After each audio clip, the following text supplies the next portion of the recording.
وهو في طريقه لإسكندرية عمل حادثة صعبة. مخلص البحيري اتولد يوم 15 سبتمبر سنة 1945 واتخرج من كلية الطب البيطري. كان بيحب التمثيل من وهو صغير، لكن والده رفض وأجبره يشتغل بشهادته، وفعلا اشتغل طبيب بيطري في مجزر البدرشين.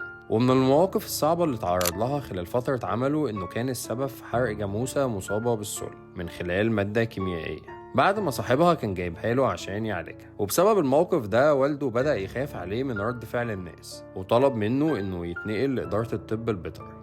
دخل بعدها معهد الفنون المسرحية واتخرج منه سنة 1973. أثبت نفسه كفنان من الدرجة الأولى وتنوعت أعماله، ولكن الدور اللي ساب أثر مع الناس كان شخصية سيد كشري. عمل أكتر من 130 عمل فني، ومن أفلامه دسوقي أفندي في المصيف وناصر 56.